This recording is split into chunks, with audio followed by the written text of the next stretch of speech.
बाबा भोलेनाथ माँ पार्वती से कहते हैं, देवी जिस प्रकार भगवान के प्राकट्य में भगवान सूर्य ने चोरी की थी, उसी प्रकार भगवान के प्राकट्य उत्सव में हमने भी एक चोरी करी।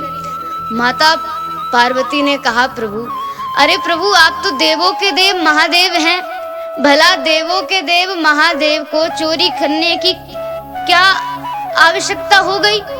तब बाबा भोलेनाथ ने हंसते हुए कहा कि देवी, जब भगवान का प्राकट्य उत्सव हुआ, जब भगवान श्री राम अवध धाम में प्रकट हुए, तो सारे ब्रह्मांड के जितने भी देवी देवता थे, चाहे छोटे देवी देवता हो चाहे बड़े देवी देवता हो, सभी देवी देवता अपने अपने निज रूप में अवध धाम में जा रहे थे भगवान के बाल्य रूप को देखने के लिए। अब भला जब सारे देवी देवता जाएं तो भला हम ना जाएं? तो देवी हम भी अवध धाम में पहुंचे, और देवी जब हम गए तो देखा कि जब जो महाराज का महल है, दशरथ महाराज का जो महल है, उस महल के बाहर से खूब भयंकर, खूब लंबी लंबी पंक्तियां हैं।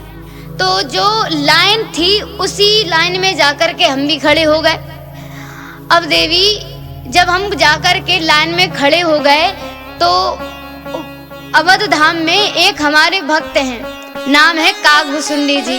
कागभुसुंडी जी महाराज महल की एक अटारी पर बैठे हुए थे, और कागभुसुंडी जी की दृष्टि हमारे ऊपर पहुंची, और कागभुसुंडी जी महाराज उड़ते उड़ते हमारे पास आए, और कागभुसुंडी जी महाराज ने हमें प्रणाम किया। महाराज प्रणाम।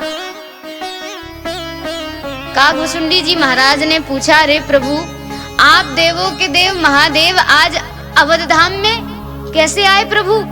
तब हमने कहा कि अरे महाराज, हमारे प्रभु, हमारे श्रीमन नारायण साक्षात अंशों के साथ में आए हैं अवध धाम में। जब सारे देवी देवता आ रहे हैं तो हमारा तो आना होता ही है।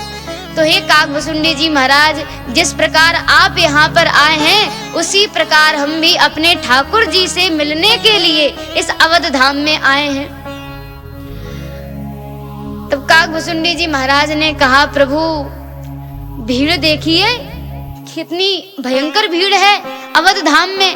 अगर आप सोचे ना कि आपको आज यदि आप सोचें कि यदि आपको आज प्रभु के दर्शन हो जाएं तो प्रभु ये तो आप छोड़ ही दीजिए। क्यों? क्योंकि भीड़ ही इतनी भयंकर है। हाँ प्रभु, हमारे पास एक उपाय है, एक आइडिया है। बाबा बोले, क्या आइडिया है भाई आपके पास? तब कागभुसुंडी जी महाराज ने एक उपाय बताया।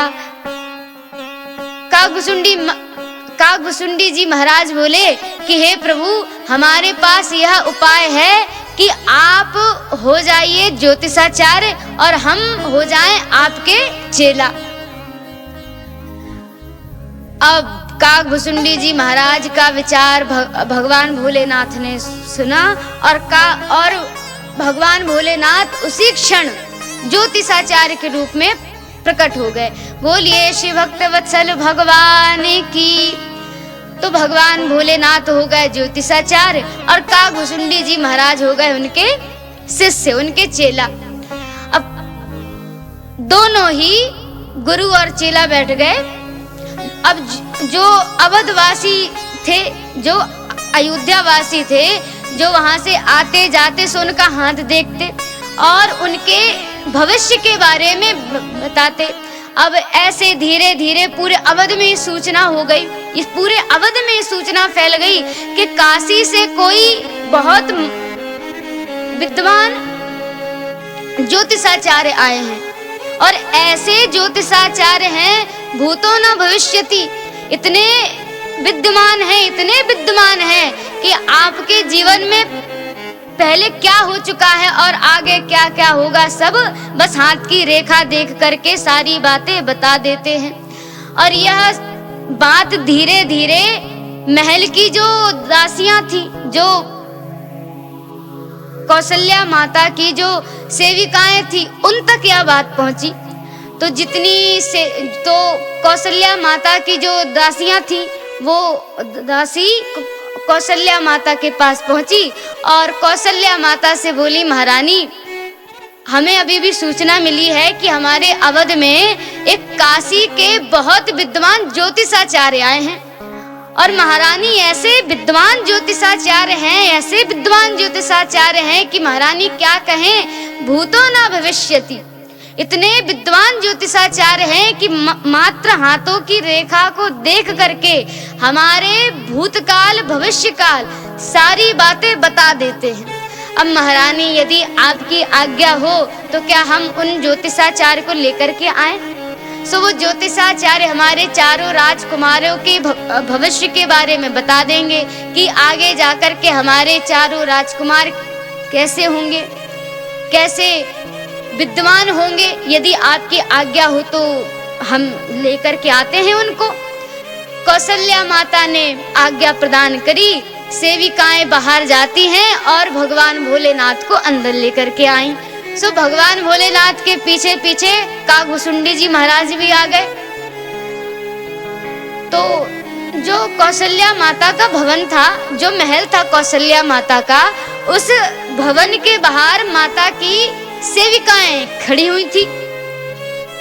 अब जैसे ही भगवान भोलेनाथ अंदर घुसने लगे सो पीछे पीछे कागभुसुंडी जी महाराज भी जाने लगे।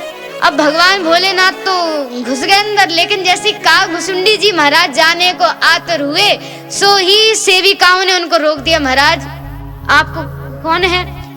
तब